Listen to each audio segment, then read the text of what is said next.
In my quest to get the best lighting for YouTube videos, I followed all kinds of new creator advice from some high-profile channels on YouTube, and my videos ended up looking like a dog's breakfast. It took me years to figure out why, and that's what this video is about. Hopefully in just a few minutes, I can save you the massive headaches and countless hours of frustration I experienced. I started my journey and got the gear recommended to me from YouTube channels for new creators. I bought the Sony ZV-1 to shoot with in 4K and this light, the newer 660. I was ready to party and start cranking out videos. I eagerly set up my little studio, hit record, and my videos looked like crap. After more research, I upgraded to a cob light and a giant 36-inch softbox. Things still looked gross. Ugh. I sold that ZV-1 and bought a Sony a6400 with a kit lens, which was better but still meh.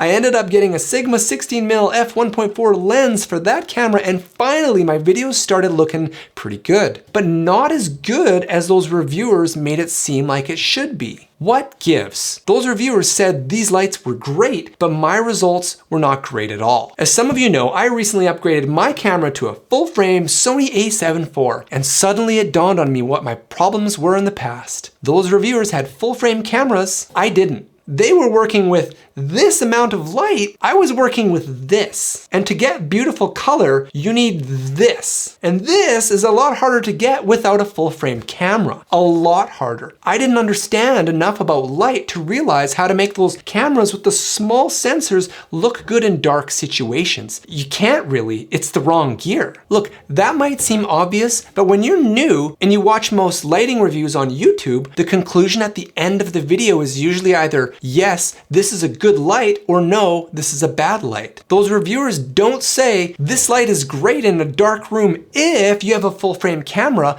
but is not bright enough on its own if you have an APS-C sensor or something smaller. And that information right there makes a huge difference when getting the right gear. This lamp is like a cup of water compared to the ocean of light, which is the sun. For a tiny sensor like the ZV-1 has, or for other smaller sensor cameras, to get beautiful colors on video, you need an ocean of light. And if you're outside, sure, video will look good there because daylight is so bright. But inside, trying to get nice looking video on a small sensor with the small amount of light you get from one LED lamp, that's like a sliver of light. Yeah, good luck trying to get beautiful color. You won't be able to. I even remember trying to shoot an S-Log with the ZV-1 and small amounts of light and trying to color grade, trying to stretch and manipulate those files, and it was so frustrating because no matter what I did, it looked horrible. The reality was I didn't have enough light to play with, so no matter what I did in post, the footage couldn't possibly look good. In my experience, most YouTube gear recommendations for new creators don't properly set expectations, and that can leave people, especially people who buy gear based on those recommendations, disappointed when that new gear arrives. Let's test this right now using this newer 660 light with a softbox. How does it look? How does the green look on my sweater? This is the same light on a full frame camera. If I reviewed this light based on my full frame camera with a wide open prime lens, how does it look? Not bad. If I reviewed this light based on the camera from my cell phone, how does that look? Would my recommendation for this light be different based on the camera I was reviewing it with? Definitely.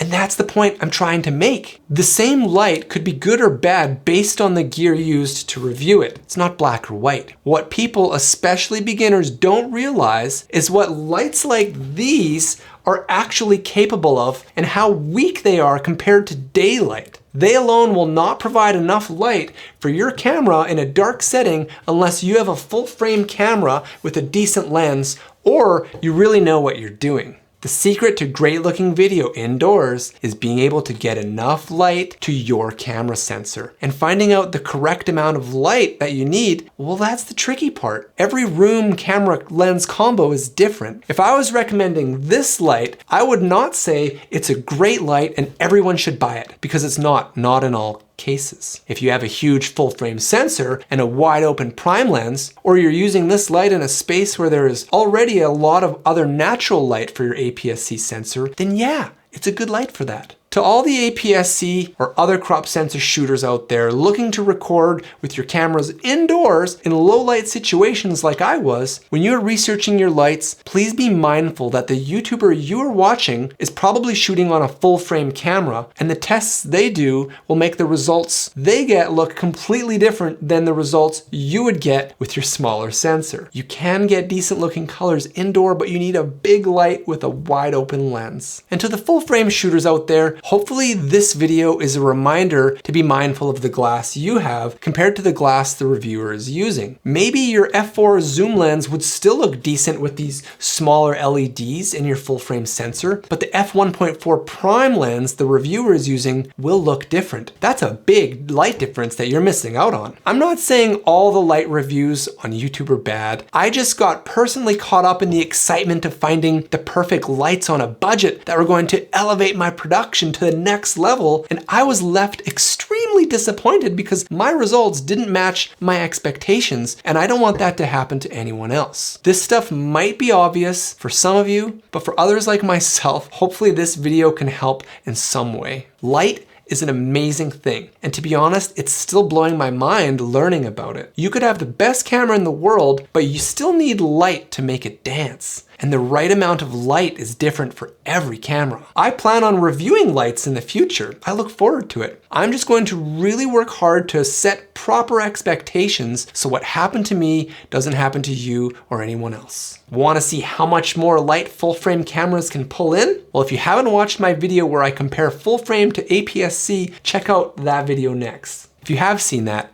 then maybe watch this one. Subs, likes, and comments tell the old YouTube algorithm I'm doing a good job, so I'd really appreciate it if you're able to take a second to help me out. Thank you so much for watching, and we'll see you next time on The Sad Studio.